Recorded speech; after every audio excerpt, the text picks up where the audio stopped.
मी जान्हवी पाटील। मी आज तुम्हाला ऍडिशन आणि सबट्रॅक्शनची एक्झाम्पल आपल्या अबॅकस शीटवर सॉल्व करून दाखवणार आहे। 3 डिजिटची एक्झाम्पल आहे। तोच एक्झाम्पल मी तुमच्या समोर घेऊन आलेली आहे। स्टेप बाय स्टेप सगळी एक्झाम्पल मी तुम्हाला एक्सप्लेन करणार आहे। तुम्ही लक्ष देऊन व्हिडिओ संपूर्ण बघा, म्हणजे तुम्हाला नक्की समजेल की ऍडिशन आणि सबट्रॅक्शन 3 डिजिटची एक्झाम्पल आपल्या अबॅकस शीटवर कशी सॉल्व करायची ते। ओके, विथ फॉर्म्युला मी तुम्हाला एक्झाम्पल एक्सप्लेन करणार आहे। नक्की लक्ष देऊन बघा। मी कोणत्या स्टेपने सॉल्व करते तुम्ही पण त्या स्टेपने तुमच्या अबॅकस शीटवर एक्झाम्पल सॉल्व करून बघा। नक्की तुम्हाला एक्झाम्पल कसं सॉल्व करायचं ते समजून जाईल। ओके, मग फर्स्ट एक्झाम्पल सॉल्व करून बघूया आपण। फर्स्ट एक्झाम्पल आहे आपलं 489 add 561 add 632 हे आपलं एक्झाम्पल आहे। ऍडिशनचं एक्झाम्पल आहे हे आपलं। आपण सॉल्व करून बघूया। फर्स्ट आपल्याला 489 ऍड करायचे आहेत। आपण ऍड करून घेऊया। 489 आपले ऍड झालेले आहेत। आता याच्यामध्येच आपल्याला 561 ऍड करायचे आहेत। तर कसं करायचं? 500 ऍड करायला बीट अवेलेबल आहे। 500 आपण ऍड केलेले आहेत।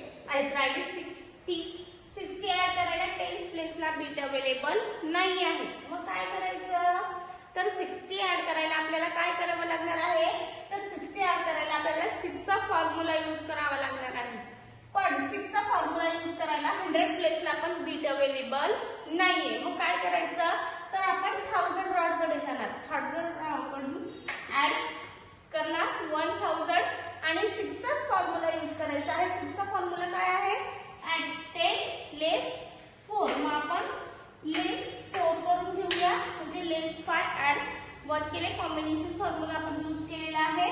आपण 1000 कडून आपण ऍड केलेला, म्हणून आपले हे 100 प्लेस बीटचे रिप्लेस होतील। ओके, आता आपल्याला ऍड 1 करायचं आहे। ऍड 1 करायला पण आपल्याकडे बीट अवेलेबल नाहीये। मग काय करायचं? तर ऍड 1 करायला आपल्याला ऍड 1 चा फॉर्म्युला यूज करायचा आहे। पण 10th प्लेसला पण लोअर बीटला बीट अवेलेबल नाही। मग आपल्याकडे हे बीट आहे, म्हणजे अप्पर बीट आहे आपल्याकडे 550 आहे। मग आपल्याला काय करायचं? ऍड 50 लेस 40, म्हणजे आपले ऍड 10 झालेले आहेत।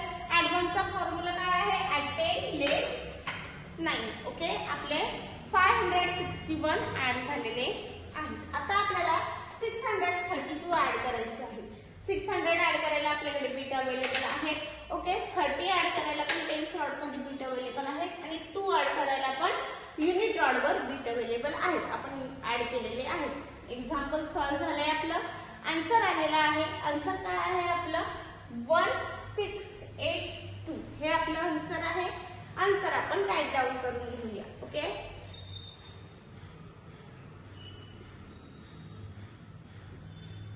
आन्सर आपण राईट डाऊन केलेला आहे। ओके, अबॅकस क्लिअर करूया।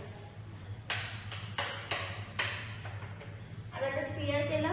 ओके, आपण नेक्स्ट एक्झाम्पल सॉल्व करून बघूया। नेक्स्ट एक्झाम्पल आहे आपला 789 ऍड 346 लेस 111 हे आपलं सबट्रॅक्शनचं एक्झाम्पल आहे।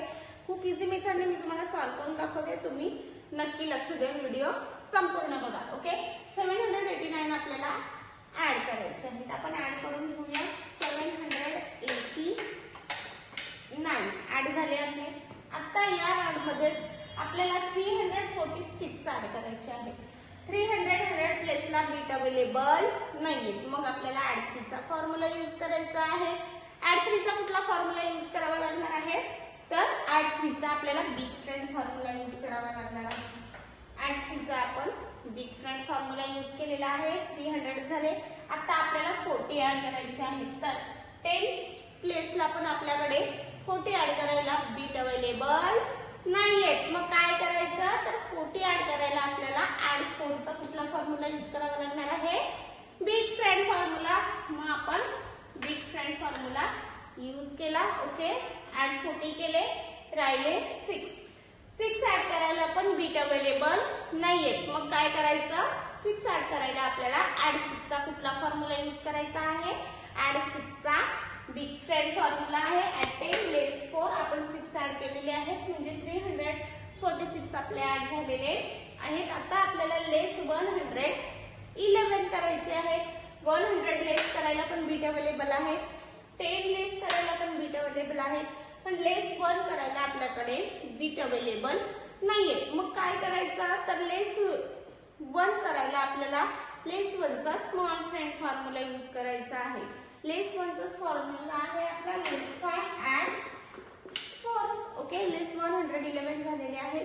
आपलं आन्सर आलेलं आहे. आन्सर किती आहे आपलं 1024. हे आपलं आन्सर आहे. आन्सर आपण राईट डाऊन करून घेऊया.